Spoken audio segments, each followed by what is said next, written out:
evening, we bring you the latest in the world of sports. I'm Gervacio. We bring you the conversations you want to hear from your favorite icons and athletes. I'm Daez-Fabros. In tonight's Game Plan, we'll discuss the unpredictable matchups in Pool B of the PVL 2022 Open Conference. We'll also go through our resident basketball mom's to-do list for NBA teams still in the race for the playoff picture.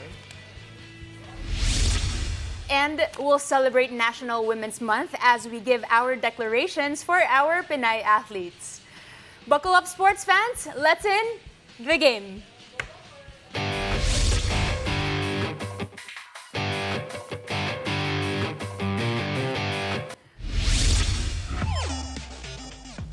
Some say the future is female, but for volleyball fans, the near future has the return of our favorite female volleyball athletes in sight.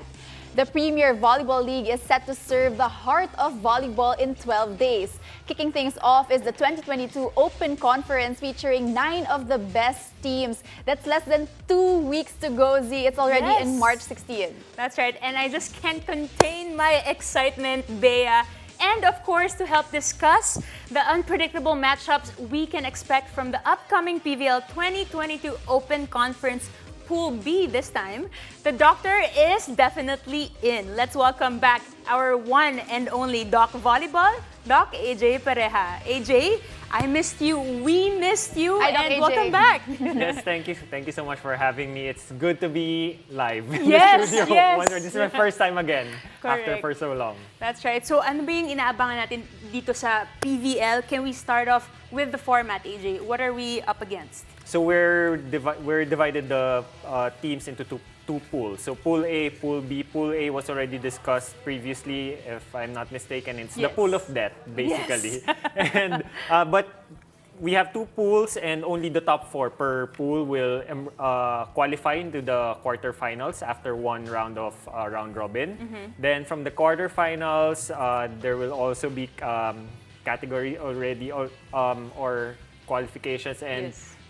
depending on who's number 1 will go up against number 4 of the other bracket, and so on and so forth, and until the semifinals. So top 2 from each bracket of the quarterfinals will battle it out in a best-of-3 series until the finals. Well, Doc AJ, it's going to be a very short season, so a lot of things to be excited about. But let's get into things for Pool B, starting off with the Creamline Pool Smashers. You know, their lineup is still intact. They only have Michelle Gumabo who actually left. But in terms of cohesion and chemistry, it's definitely still there. So with that, do you think that they are still the team to beat this coming PVL conference?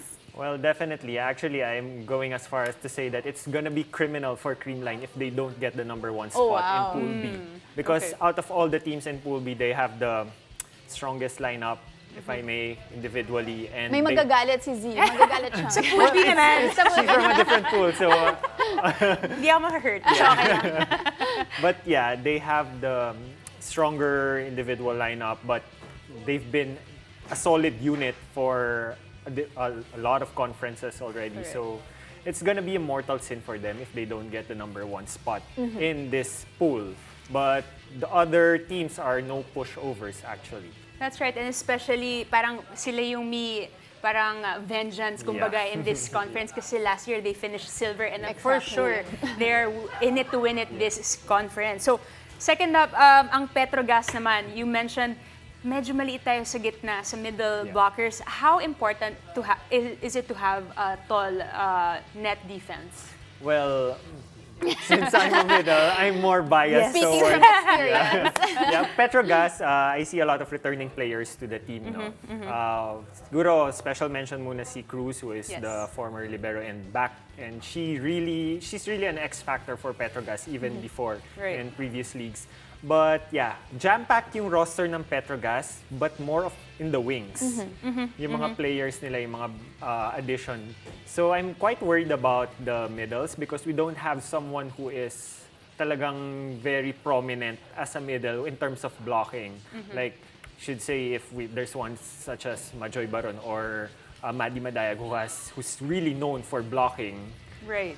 to be part of Petrogas. siguro yun lang yung medyo kulang na factor. So I'm interested to see how the floor defense will shape up Definitely. with the That's lack right. of the middles. Because currently, the only middle that they have really is in Remy Palman Yeah. up against the other middles of the other teams. She's a little Right. bit shorter than them. So let's see, how everything will pan out for Petrogas. But let's go straight towards the next team, which is PLDT. They have a lot of new incoming players to their lineup, and from different teams. They have players that are coming from Santa Lucia, from Petrogas, and also from Signal. But despite that, do you think that chemistry and cohesion will be a deciding factor as to how they will perform this coming conference? Yeah, mas magnify yung cohesion because you're in a pool with Creamline, who's been intact Very solid, for a lot yes. of conferences already.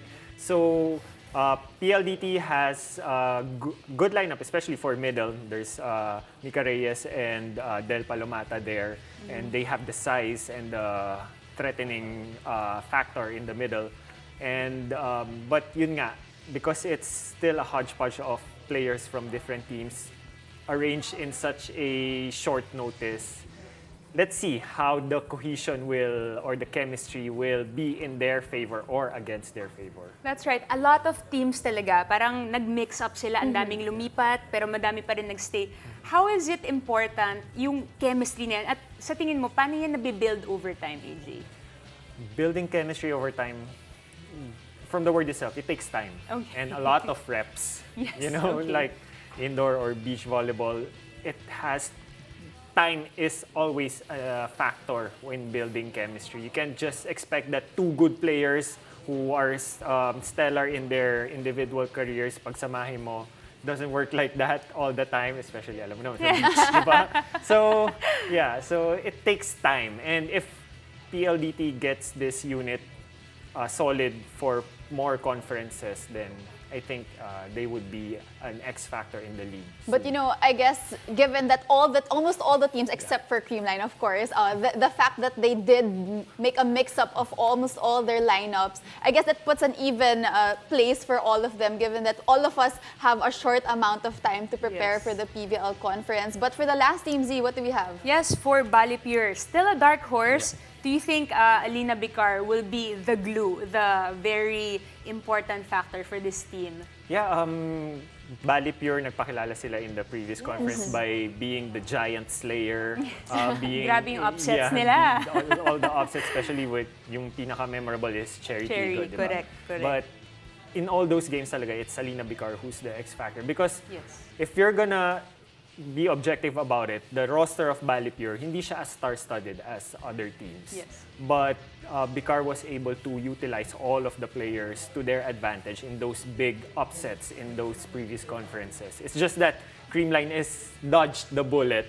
If I remember correctly, I covered that game. It was yung massacre of Creamline with Balipure because Creamline didn't want to be part of that Yes. upset club. So yeah. So Alina Bicar is still going to be the X factor. Well, aside from Alina Bicar, they did get a gem in Jo Mariganot. So interested to see also how that all would pan out. But looking at all the teams in Pool B, you said that Creamline would definitely or has to be number one. No pressure. But next to them, who do you think is the dark horse that would be at least number 2 in the standings for Pool B?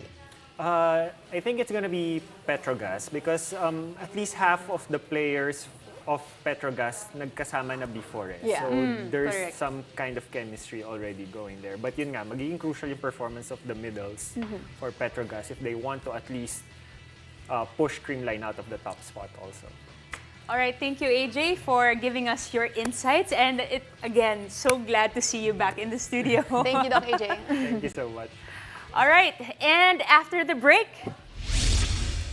this time my partner Bea Daez shares her special to-do list for teams looking to secure their spots in the upcoming NBA playoffs. Stay tuned, you're watching The Game.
You're watching The Game.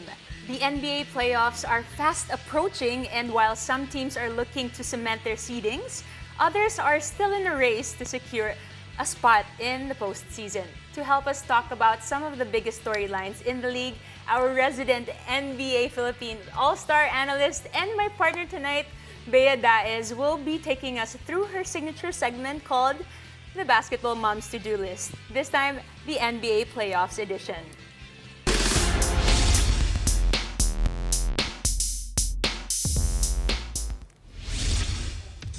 All right, Bea, welcome back.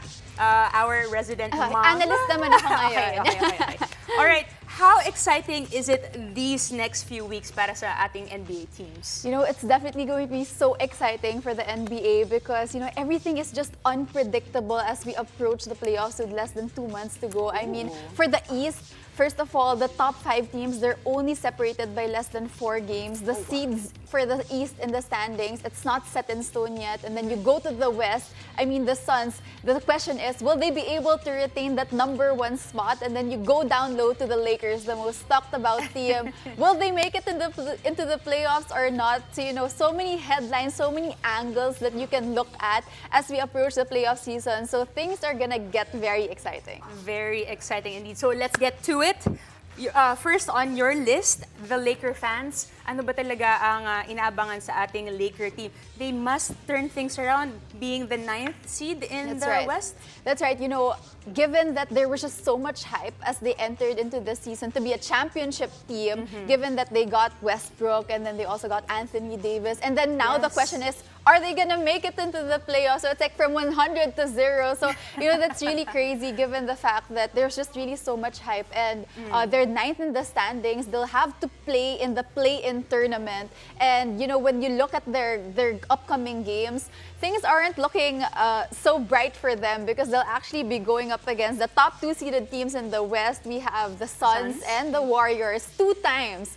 So really things are not looking so bright for the Lakers. But you know, I am a Lakers fan, but I just have to say the facts out. I mean, if they do not make the playoffs, I mean, what would that say about their management, about their coach's decision, about, you know, putting in all these stars in together and looking forward also, if they do not make to the playoffs as well, actually they will not have a first round pick next year. So, you know, they'll have to really, you know, make do with the lineup that they have. So hopefully, you know, with that slim chance, may pag-asa pa that they'll be able to make the playoffs. And it's interesting kasi yan yung pinag-usapan natin kanina during our volleyball segment. Like, how important is it na mabalance yung fire star power in the team? So, how about let's get into the next team, the Philadelphia 76ers, Bea. Okay, so for the Philadelphia 76ers, we all know that they're one of the most talked about teams after the All-Star break, given that they got James Harden and their duo so far with Joel Embiid has been unstoppable. I mean, they're 3-0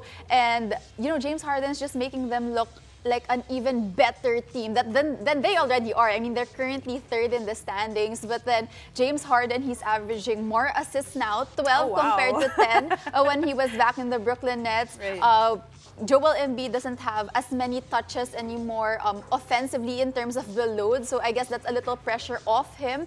And James Harden is just, you know, making everyone look good. I mean, he's still able to put up his numbers. Joel Embiid is still able to put up his numbers. Tyrese Maxey is playing extremely well. So, you know, they can actually be that dark horse, the title contender in the East.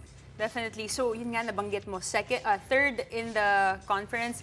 4-win streak. Sa tingin mo, masusustain nila to? Yeah, you know, I think that, to be honest, I didn't think that their duo with Joel Embiid would click immediately. But then, given that they've been 3-0 with James Harden on the lineup, I think sky's the limit right now for the Philadelphia 76ers if they do continue this stellar play. And to the next team, nabanggit mo, number 1 in the league, the Phoenix Suns. Yeah, you know, the Phoenix Suns, it's very interesting because they are number 1. They are 7 games ahead of the Warriors, but things aren't looking bright in terms of their lineup because specifically for their point guard, they have CP3 who was out for a thumb injury, and then Devin Booker just yesterday, he was out for COVID protocols. So that's really a hit to their starting lineup, especially for that point guard position. But then the good thing is that they have that 7-game cushion up against the Warriors. And at the same time, you know, it gives them the chance for their bench players to really be able to up. step up, gain confidence as they approach the playoffs. That's right. Can we for sure say that the Suns have the deepest bench in the conference? Well, given that they are put into the situation that they do need to dig deep into their bench, if they're able to play it out well in the remaining games, I mean, just yesterday they played up against the Portland Trailblazers without CP3, without D-Book, but they still won by 30 points. So I guess that's a good thing about the Suns. Definitely, they will come out even so much better when CP3 and D-Book come back as we approach the playoffs. All right into one of the most exciting teams, the Memphis Grizzlies, Bea. Oh yeah, I mean, come on, Ja Morant. I mean, he's Grabe like, yung highlights niya recently, oh, ha? man. Aside from the highlights, I mean, they're one of the youngest teams in the NBA. Last year, they I finished see. 8th, and now they're 3rd in the West. And, some people say na parang, talaga bang they'll be able to sustain this momentum? But then, I think that they're a young team.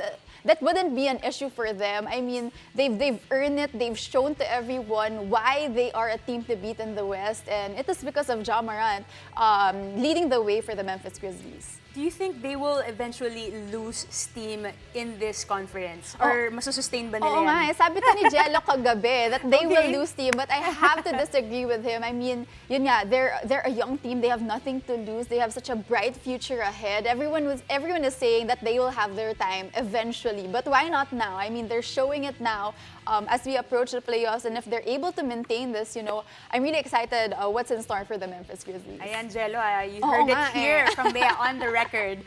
And last but not the least, one of the most talked about teams also in the East, our Brooklyn Nets. Oh yeah, well for the Brooklyn Nets, I mean we have Ben Simmons coming in there, but he hasn't played. He's sidelined with that back injury, and then you also have Kyrie Irving, who cannot play on away games given the fact that he hasn't gotten his vaccination for COVID. So one of the bright spots that I'm seeing here is that KD is back after a month because of an injury. So what KD needs to do is he needs to play the best that he can to be able to bring the Brooklyn Nets back into the playoffs, because currently they're at 9th seed. So KD needs to be stellar so far in their upcoming games to be able to get that playoff spot. All right, last question, parang medyo controversial. If they face the Heat today, seven game series, sino mananalo? Okay, well, the Heat is number 1 in the East, and they just lost against them with KD's return. So currently, I would really Seven game. I think I'd have to go with the Heat on that one. I mean, currently everything's not looking bright for the Brooklyn Nets, but KD cannot do it alone, definitely. He'll Right. need Ben Simmons, Kyrie Irving to be there, not just in home games, but away games as well. So, hopefully we'll see that trio finally play in one game and magtuloy-tuloy na talaga ang lahat for the Brooklyn Nets. That's right, and to prove everybody na talagang they won the trade na nangyari recently, di ba? That's true, because everyone's saying right now that the Philadelphia 76ers are the ones that have the upper hand from the Correct. trade. But that just goes to show that how exciting everything will be for the NBA playoffs. I'm happy to be able to share with you my thoughts about the NBA playoffs. Yes. Now, when we return, we'll celebrate National Women's Month as we give our declarations for our Pinay athletes. Stay tuned, you're watching The Game.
Welcome back to The Game. In light of the Philippine National Women's Month and the International Women's Day on Tuesday, tonight Z and I celebrate the success and potential of women athletes in our country. It's time for us to give our very own declarations para sa ating mga atletang Pilipinas. Z, what a time for us to talk about this. Very timely, in the past few years, I personally have seen the growth of women's sports really getting the spotlight, not just in the local scene, but in the international scene as well. That's right, and it's very exciting. Talaga nabibigyan ng atensyon, nabibigyan ng opportunities ang ating Filipina athletes, and for sure inspired a young generation of more athletes to come. And speaking of that, just last year about the Olympics, I mean, what can you say about, mga babae yung nagbandila sa Pilipinas last year? That's right. We actually had this year-ender, the year of sports. Tapos nabanggit ko nga na parang it's the year of the female. The force is female, guys. Heidelin Diaz won our very first gold. I'm still getting goosebumps to this day. Nesty Petesio, silver for boxing. And US Open, first time, yung Casaso. So talagang grabe. As in, the Filipinas put the Philippines on the map of sports. And it didn't just stop last year, no? This year we have our Malditas, our women's football national team, booking a ticket for the first time ever to the FIFA World Cup this quarter for this 2022. So really, so much motivation, so much inspiration these women in sports are doing for our kababayans, our fellow Filipinas, and especially for the younger generation, as you mentioned. Definitely, the Filipinas have inspired so many people. Grabe, first time, and it's the World Cup. Oh my goodness, talagang the team was looking forward to playing on the bigger stage, and now they have this opportunity. Not just to play and to show that what Filipinas have, but again, it's really, when you talk to these athletes, they say, it's for the younger generations. Madami na tayong footballers na paglaki nila, andito na sila. That's right. I mean, we are both athletes, and ever since I was young, I would always clamor, even in college, I would clamor for more social media presence, for more attention, for more support in women's sports in general. And finally, now, we're having it. I mean, we see it in social media, in basketball, may professional league na. Exactly. We won the 2019 SEA Games gold for the very first time. So, this one really, I can really relate to this so much for Women's Month kasi nakakatuwa talaga yung support na nabibigay sa mga atletang Pilipina. That's right. And it's not just the athletes who are like in it to win it. Talagang even the organizations, they're led by women. So, for example, nandito tayo today. Unang-una, salamat. But also, we have organizations like Girls Got Game. We have Go Hard Girls. We have BVR.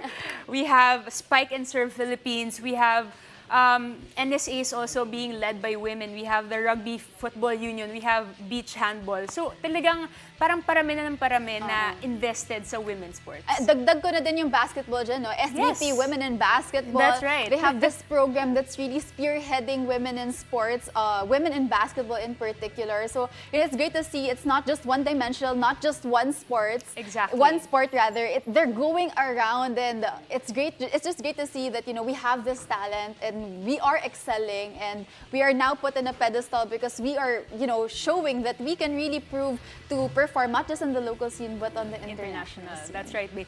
And going back to the Olympics na na-mention natin kanina, hindi lang itong, kung titingnan talaga natin, madaming women, madaming babae ang nag-compete in the Olympics. We had weightlifting, we had boxing, we had golf, skateboarding, of course, Marty Vidal, huwag natin kalimutan, judo and swimming. And again, lalakas ang cheering na naman natin this year kasi SEA Games paparating na. This May already. That's right, hahakot na naman tayo ng mga medals, and for sure, women will be on top of that. And more than anything, now that we are starting women in sports to really, be on the rise, the one that will benefit from this especially will be the younger generation. So I can't wait to have, more little girls that would eventually go into the Olympics and the different sports that we have, And at the end of the day, we're both girls. It's Women's Month. I'm just so happy that I get to be able to share this with you, Z. Definitely, Bay. And it's gonna be a huge shout out to the stakeholders. Talagang